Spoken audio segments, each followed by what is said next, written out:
자, 오랜만에 영상을 올리게 됩니다. 이제 룻기를 시작하면서 이제 룻기를 좀 이해하기 위한 좋은 꿀팁들을 좀 이야기하려고 합니다. 좀 아쉬운 부분은 룻기를 시작하기 전에 하면 좋았을 텐데 그때 시간이 없었네요. 지금이라도 공유하고 또 룻기를 읽으면서 좀 이 예수 그리스도에 대한 예수님의 그 구원 사역에 대한 관점들을 좀 가졌으면 좋겠습니다. 자, 룻기를 이해하기 위한 꿀팁 한번 시작해 보도록 하겠습니다. 먼저 이 룻기의 배경이 되는 이제 시대가 이 사사시대라는 것을 조금 이해를 할 필요가 있습니다. 룻기의 배경이 되는 곳이 바로 이 사사시대. 이 사사기의 핵심이 뭐냐면 이스라엘의 왕이 없으므로 사람마다 자기 소견에 오를 대로 행하였다라는 게 사사기의 핵심입니다. 여러분, 이스라엘의 왕은 누구죠? 이스라엘의 왕, 물론 사울도 있고 다윗도 있지만 그들이 이제 왕으로 세워지기 전이 사사시대죠. 이스라엘의 왕은 하나님이십니다. 하나님.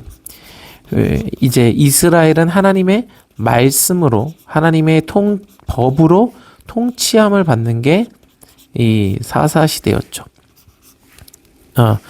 사사시대가 아니라 그게 이스라엘, 하나님의 나라에 대한 모형이에요. 하나님 나라에 대한 모형.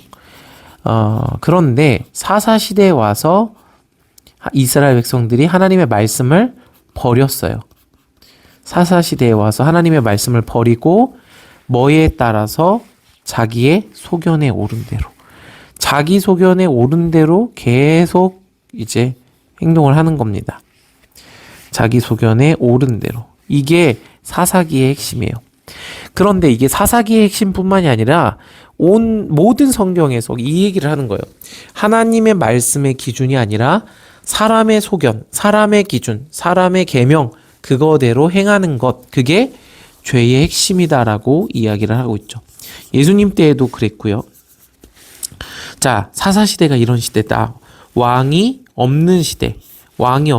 실제로는 사사들이 왕이었죠. 사사들이 통치했고 또 제사장들도 있었어요. 그런데 이들이 이 왕의 역할이 안 됐었죠.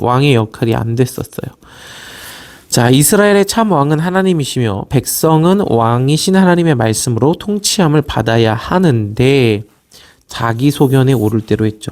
이스라엘이 말씀을 버리고 자신의 생각에 옳다고 여기는 것을 따라서 행했죠. 이것이 죄의 본질입니다. 자, 그래서 핵심은 악한 줄 알면서 행한 것이 아니라 자기 생각에 옳다고 여겼기 때문에 죄를 죄로 인식하지 못했다는 거예요. 이게 굉장히 중요한 부분인데, 이거는 잘못된 일이야. 이거는 내가 실수했어. 아니, 실수가 아니라 이거는 죄야. 라는 걸 인식하고 있으면 회개의 여지가 있죠. 회개의 여지가 있는데, 그거를 인식을 못해요. 자기의 소견, 자기 생각이 의롭다. 이게 옳다고 여기기 때문에 이게 죄라는 인식을 못하는 거예요. 그 이야기가 사사기에 가득해요. 하나님의 법이, 율법이, 말씀이 없는 거예요. 말씀이 없어요. 이게 사사기의 핵심입니다. 이런 상황 속에서 룻기가 기록이 됐다. 이런 상황 속에서, 왕이 없는 상황 속에서 룻기가 기록이 됐어요. 그러면서 룻기의 마지막이 뭐예요? 룻기의 마지막을 보면 다윗의 계보가 시작된다는 것.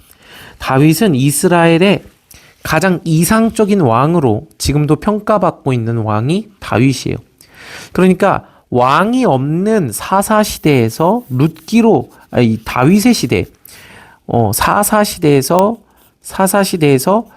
다윗의 시대로 왕의 통치가 생기는 시대로 넘어가는 그 어떤 통로가 되는 게 뭐다? 룻기다. 이렇게 표현할 수 있어요. 룻기는 진정한 왕이 세워지는 과정.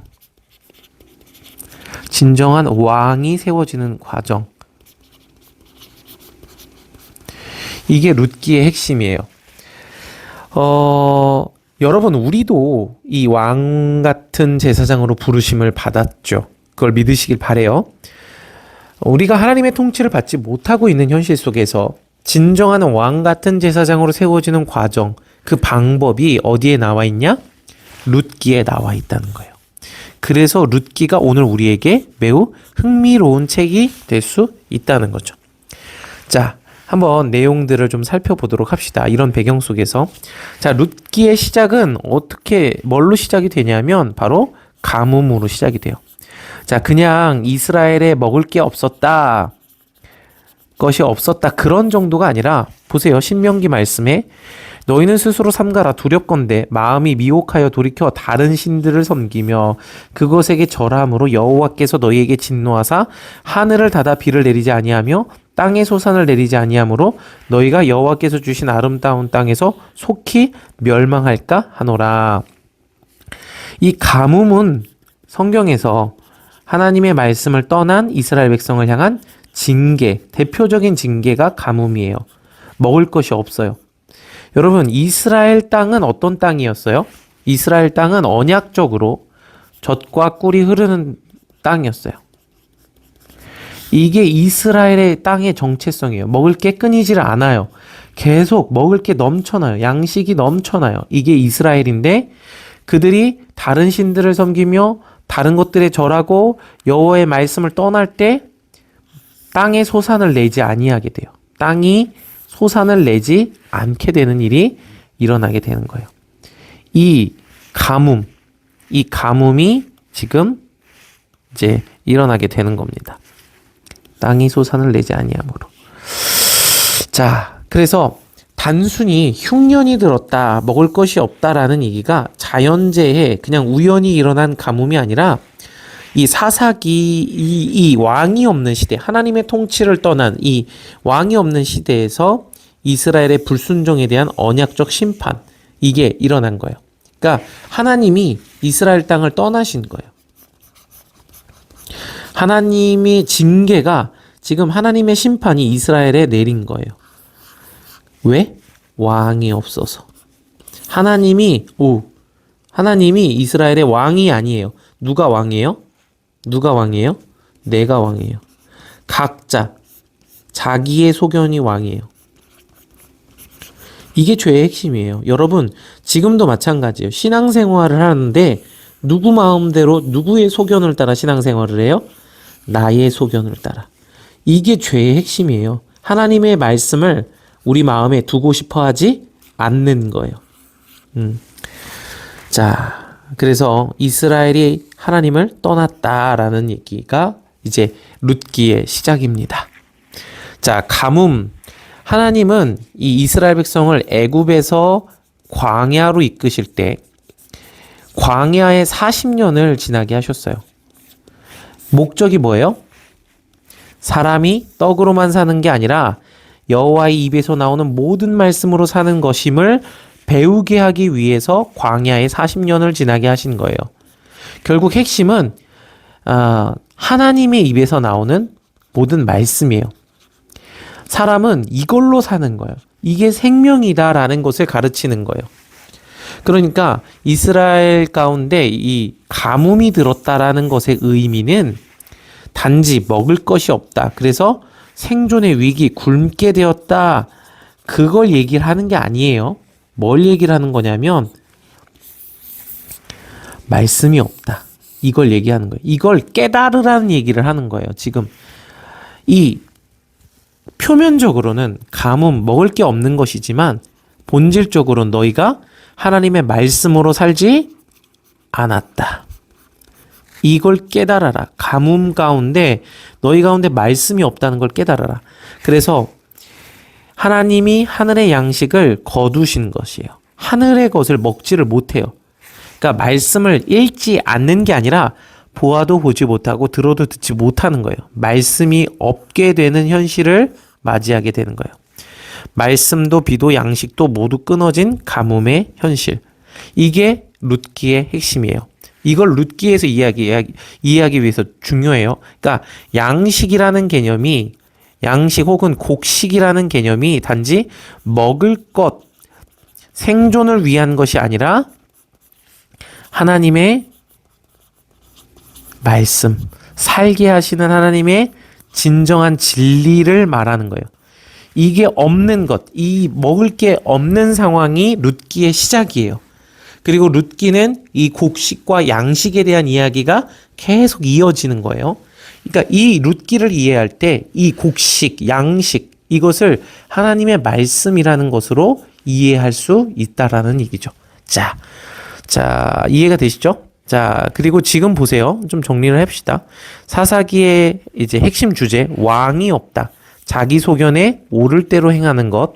이게 지금 시작점이에요. 이런 죄 가운데서 이 룻기가 시작이 되고 있고, 사사기의 배경 속에서, 그 다음에 가뭄이라는 것은 그들이 하나님의 말씀을 떠났을 때 일어나는 하나님의 심판, 하나님의 징계라는 것.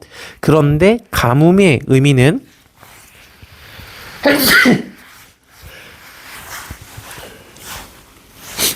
죄송해요. 자, 가뭄의 의미는 단순히 먹을 것이 있냐 없냐가 중요한 게 아니라 하나님의 말씀을 보고 싶어도 볼 수 없는 상태. 이게 가뭄의 현실이죠. 그러니까 여러분, 우리가 왜 말씀을 듣지 않습니까? 여러분, 듣지 않는 게 아니라 듣지 못하는 것일 확률이 더 커요. 목사님, 전 말씀이 재미없습니다. 주일 말씀이 안 들려요. 물론 목사님이 설교를 더 잘해야 되는 부분도 있지만 그냥 듣기 싫은 거예요. 관심도 없는 거고. 그게 심판이라는 것을 좀 깨달아야 돼요. 말씀을 듣기 싫어하는 상황. 그게 말씀이 재미없으니까. 그게 아니라 내 심령이 하나님의 말씀을 먹지 못하는 징계를 받고 있는 현실이기 때문에 말씀을 보아도 보지 못하는 것이라는 좀 현실을 인지할 필요가 있습니다. 자, 그 다음으로 좀 이해해야 되는 게 이제 룻기의 이 이동 과정이에요. 이동 과정. 자, 보세요. 이거 이스라엘의 지도를 좀 도식화한 거예요. 이스라엘의 지도는 이렇게 지중해가 있고요. 그다음에 여기 단부터 해서 여기 갈릴리 호수, 그다음에 쭉 여기 헬몬산이고 쭉 내려와서 여기 사해 이렇게 돼 있고. 자, 요렇게 돼 있고 이렇게 해서 이스라엘의 땅의 모양은 보통 요런 모양이죠. 자, 여기가 이제 예루살렘 여기쯤 되나요? 여기쯤 되고, 여기가 여리고 요쯤 되고. 자, 요 정도. 여기가 나사렛은 요쪽 갈릴리 지방.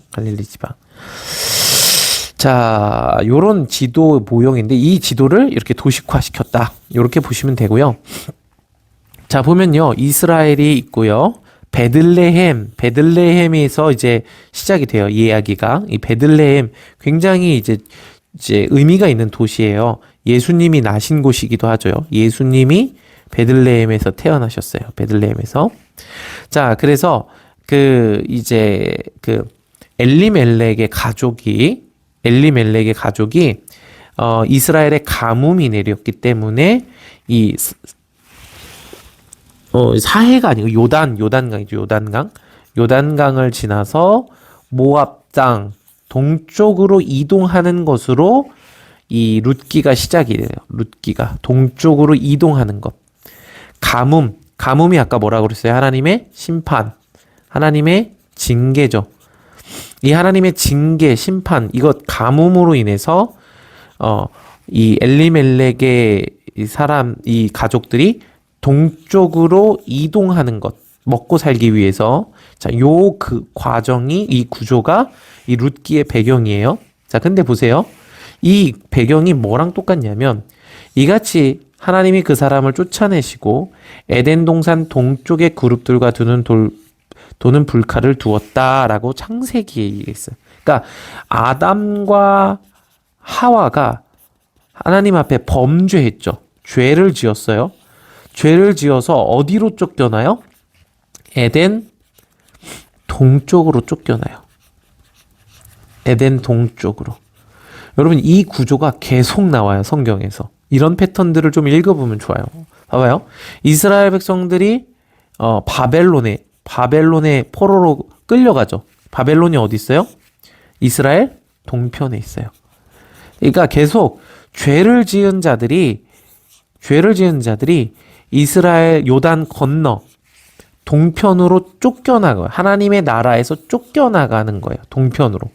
그러니까 이 엘리멜렉의 가족들이 지금 이제 그 모압으로 이주하는 이 그림이 뭐예요? 하나님의 심판과 징계를 받아서 죄로 인해서 하나님의 나라에서 쫓겨나가는 그림을 보여주는 거예요. 쫓겨나가. 이게 룻기의 시작이에요. 그래서 아담과 하와가 이제 동쪽으로 쫓겨났죠. 사사시대의 이스라엘도 자기 소견에 따라 행함으로 동쪽으로 이주하게 됐어요. 동쪽은 하나님의 임재에서 멀어지는 방향이라는 거예요. 자, 요런 관점을 갖고 있어야 돼요. 그래서 룻기의 이야기는 뭐냐면 이 죄로 쫓겨난 모압이라는 곳으로 쫓겨난 자들이 다시 돌아와서 하나님의 날개 그늘 아래 거하는 회복의 이야기가 이 룻기예요.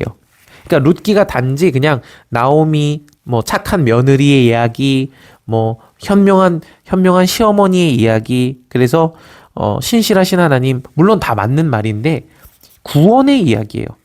죄로 인해서 동쪽으로 쫓겨났고 그곳에서 양식이 없음을 깨닫고 다시 하나님의 돌보심을 바라면서 돌아오는 것, 하나님의 나라로 에덴으로 돌아와서 날개 그늘 아래 회복되는 것. 이게 이제 누구예요? 보아스 아니. 아, 갑자기 생각이 나네. 이제 표현이죠. 룻기의 표현이에요. 룻기의 하나님의 날개 그늘 아래 돌아왔다. 이렇게. 그래서 룻기는 그냥 옛날 사람들의 이야기가 아니라 오늘 죄로 하나님 앞에서 쫓겨났다가 다시 하나님 나라로 돌아오는 누구의 이야기? 우리의 이야기예요. 나의 이야기예요. 이 과정을 표현한 게 룻기예요. 그러니까 우리가 룻기를 읽으면서 어떤 생각을 해야 되냐면 어떻게를 생각을 해야 돼요. 어떻게 하나님의 진노하심을 받아서 이 동쪽으로 쫓겨났던 그들이 하나님께로 돌아오게 되었는가. 이게 룻기에 나와 있다는 거예요. 이걸 배우고 듣는 게 지혜죠. 자, 그런데 어디까지 나와야 돼요? 날개 그늘 아래까지 이제 올 수 있어야 된다라는 얘기를 지금 하고 있는 거예요.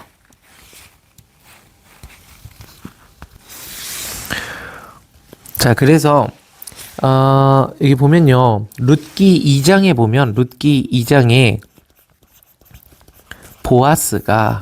보아스가 그에게 대답하여 이르되 내 남편이 죽은 후로 내가 시어머니에게 행한 모든 것과 내 부모와 고국을 떠나 전에 알지 못하던 백성에게 온 일이 내게 분명히 알려졌느니라.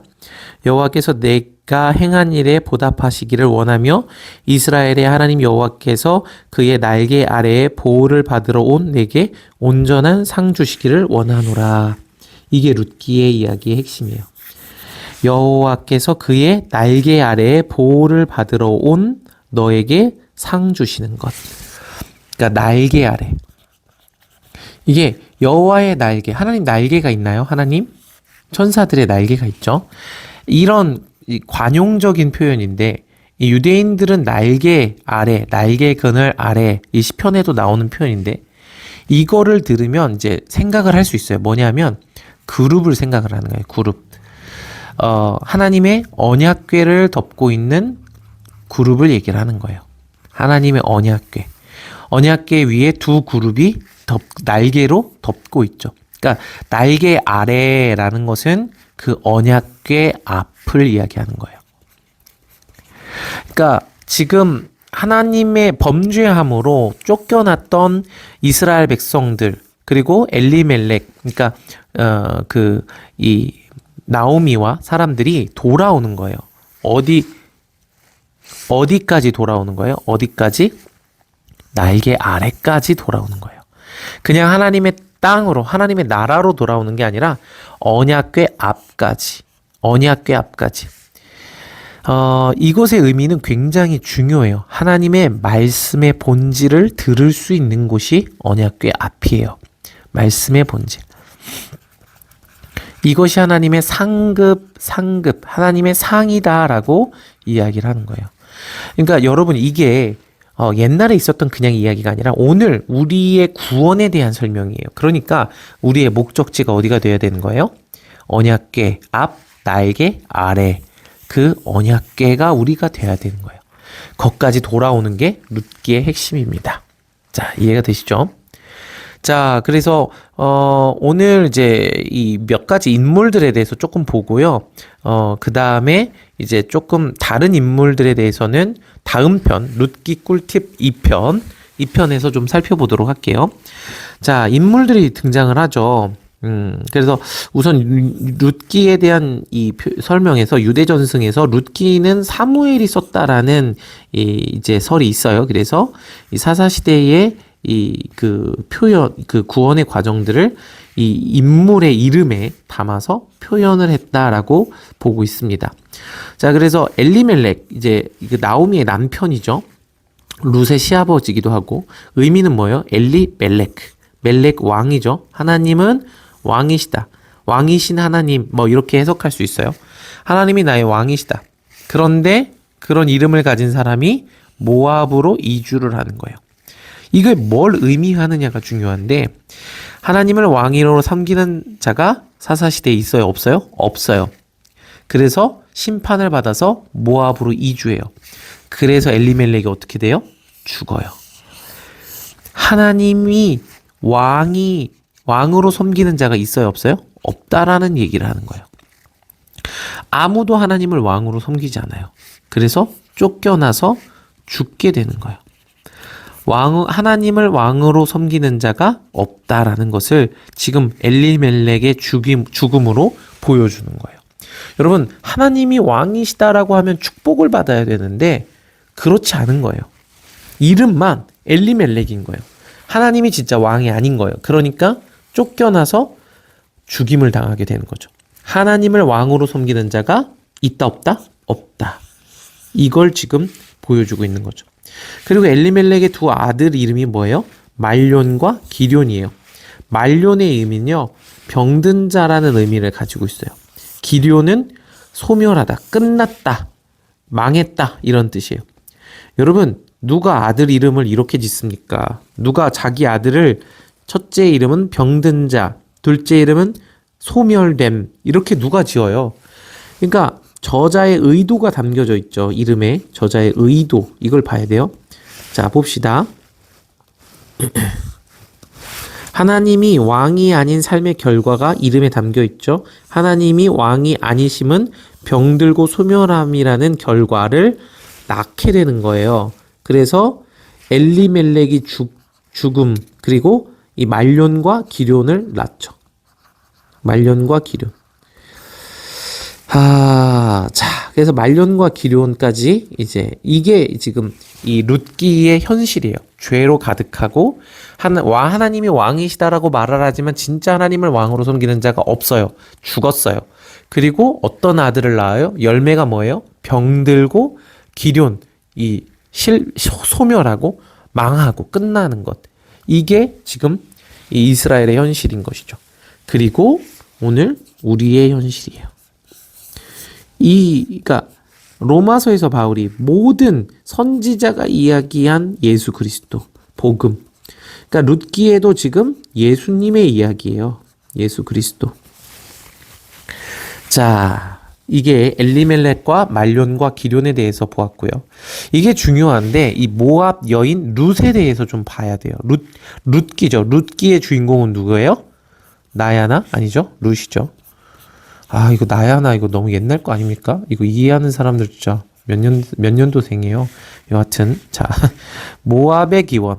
자, 룻은 어디 여인이에요? 모압 여인이죠. 모압 여인, 룻 모압 여인. 그러니까 이런 내용들을 깊이 있게 봐야 돼요.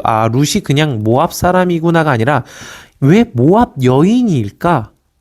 그냥 그랬나 보지. 물론 그럴 수도 있는데 하나님은 이 모든 성경을 통해서 우리를 의로 교육하길 원하신다는 거죠. 그래서 이런 의미들을 좀 잘 살펴봐야 돼요. 모압 여인. 자, 모압을 봅시다. 창세기 19장에 나오는데요. 자, 모압의 시작은 이렇게 이야기를 해요.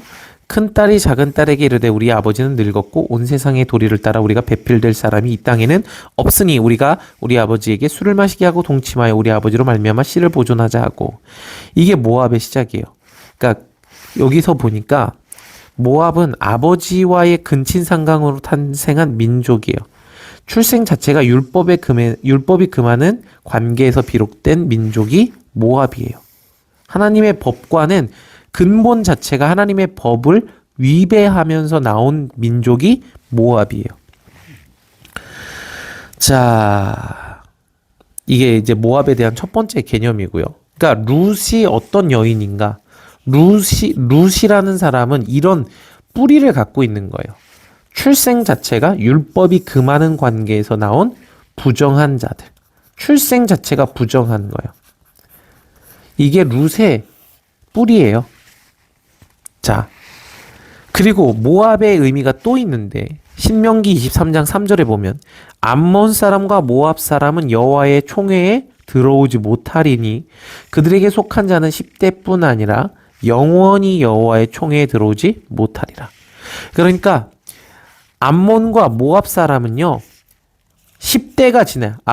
할아버지, 아빠, 아들의 시간이 많이 지나면 이스라엘 백성으로 개종해서 이스라엘로 들어올 수 있다라고 절대 못한다는 거예요.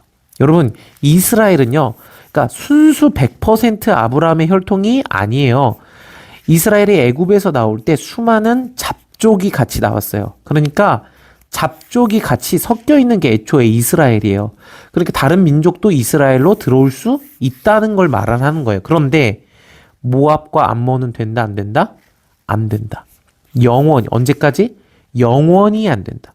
그러니까 모압은 율법적으로 하나님 나라의 모압 사람은 하나님 나라에 절대 들어올 수가 없는 거예요. 불가능한 거예요. 그게 율법이에요. 신명기 23장 4절. 그들은 너희가 애굽에서 나올 때 떡과 물로 너희를 길에서 영접하지 아니하고 메소포타미아의 부돌 사람 부올 아들 발람에게 뇌물을 주어 너희를 저주하게 하려 하였으나. 왜 하나님이 영원히 이스라엘에 들어오지 못하게 하셨어요? 이스라엘 총회, 이스라엘의 그 모임, 교회 이거죠. 왜 못 들어오게 하셨냐면 이스라엘 백성이 애굽에서 나올 때 이제 기진맥진하고 먹을 것도 없는데 모압이 이스라엘을 가난하고 굶주려 있는 굶주린 이스라엘을 먹이질 않았어요. 떡과 물로 영접하질 않았어요. 이게 모압의 핵심이에요. 모압은 가난한 자, 굶주린 자. 먹여요, 안 먹여요? 이들을 먹이지 않아요. 이들을 그러니까 방관하고 배척해요. 이게 모압이에요. 이게 모압의 영적 본질이에요. 가난하고 굶주린 자를 먹이지 않는 것. 그렇기 때문에 영원히 여호와의 총회에 못 들어오리라. 이걸 하나님이 저주하신 거예요. 여러분, 이 개념이 성경에서 엄청 중요해요. 예수님이 마지막 때에 양과 염소를 좌우에 나누죠. 그래서 양은 구원을 받아요. 오른편에. 염소는 멸망을 당해요. 양과 염소를 나누는 기준이 뭐예요? 지극히 작은 자. 한 사람. 이런 예수님의 말씀이 그냥 나오는 게 아니에요. 염소는 지극히 작은 자 한 사람이 감옥에 갇혔을 때 안 가봤어요. 목마를 때 먹이지 않았어요. 굶주릴 때 먹이지 않고 옷을 입히지 않았어요. 그래서 염소, 멸망이에요. 양은요, 지극히 작은 자 한 사람을 먹이고 입히고 돌보고 재웠어요. 그래서 구원이에요. 예수를 믿는다는 개념이에요. 모압은요, 가난하고 굶주린 자를 돌보지 않고 먹이지 않아요. 이게 모압의 영이에요.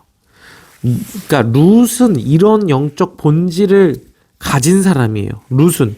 룻의 태생은 가난하고 굶주린 자를 먹이지 않는 게 룻의 본질이에요. 자, 그래서 이제 모압 여인 룻 보면요, 기원의 부끄러움이 있죠.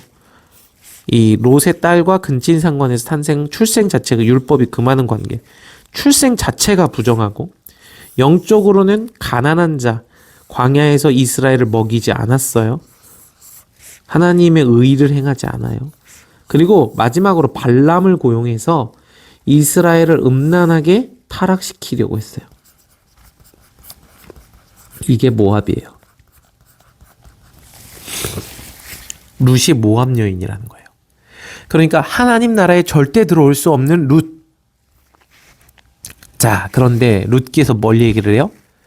율법으로는 하나님 나라에 절대 들어올 수가 없어요, 룻이. 그런데 그런 룻이 하나님 나라에 들어오게 되는 거예요. 들어와서 하나님의, 심지어 다윗의 증조할머니입니까? 그게 되는 거예요. 기원으로는 이런 부정한 내용들을 절대 들어올 수 없어요. 3단계로 차단된 존재가 룻이에요. 룻. 못 들어와, 하나님 나라에 절대로요. 그런데 그런 룻이 어디까지 들어와요? 하나님의 날개 아래까지, 지성소까지. 그리고 이거는 이제 이 꿀팁 2에 나올 건데, 게데온 수법이라는 걸 배울 거예요. 게데온 수법. 그리고 하나님의 유업이 의미하는 바를 배워야 돼요. 그리고 이러면서 보아스의 의미를 배울 거예요. 이게 이제 꿀팁 2에 나오는 건데, 자, 어쨌든 이게 룻기예요. 영원히 닫을 문, 율법으로, 근데 하나님의 은혜로 어디까지? 지성소까지. 이게 룻기의 이야기입니다. 그러니까 이 룻기는 누구 얘기다? 내 얘기다. 여러분, 룻기를 통해서 어떻게 이런 절대 율법적으로 하나님 나라에 들어가기를 금지당한 자가 하나님 나라에 들어갈 수 있는지를 배울 수 있는 거예요. 여러분, 우리가 그런 자예요. 내가 그런 자죠. 율법적으로 하나님 나라에 들어가기가 불가능해요. 그런 내가 하나님 나라에 어떻게 들어갈 수 있는지. 자, 그게 이제 룻기입니다. 자, 오늘 어쨌든 이런 방향성, 아까 이야기했죠. 이런 이 지형적으로 보여주는 모습들도 있고요. 그리고 이 가뭄, 이제 저주, 이 사사시대, 가뭄과 저주, 그리고 지형적으로 보여주는 룻기의 어떤 모습들, 그리고 엘리멜렉과 말론과 기럐의 의미들, 그리고 이 룻이라는 인물의 본질적인 의미, 룻. 그래서 이런 이 세 가지 율법이 룻이 하나님 나라에 들어오는 걸 금지하고 있음에도 불구하고 룻이 나오미의 며느리가 되면서 돌아와서 엘리멜렉, 유업을 잇게 되는 거예요. 하나님이 왕이시다 하는 자들의 명맥이 끊어질 뻔하였으나 룻을 통해서 그 명맥이 이어지면서 누가 나오는 거예요? 다윗이 나오고, 다윗을 통해서 누가 나와요? 진정한 왕이신 예수 그리스도가 나오는 것. 그러니까 오늘 저와 여러분이 룻이 되는 거예요. 그러니까 하나님 나라에 들어갈 수 없는 우리를 부르셔서 하나님 나라의 백성을 삼아 주실 뿐만 아니라 진정한 왕이 되게 하시고 예수 그리스도의 통치가 이루어지는 통로로 사용하시는 거예요. 어마어마한 은혜와 놀라운 이야기들이 룻기에 담겨져 있습니다. 자, 여기까지 오늘 룻기 꿀팁 첫 번째 시간들이었습니다. 그래서 이런 내용들을 좀 활용하셔서 이 룻기의 묵상을 풍성하게 해 나가셨으면 좋겠습니다. 사랑하고 축복하고 오늘도 주님의 말씀 안에 거하시기를 바랍니다.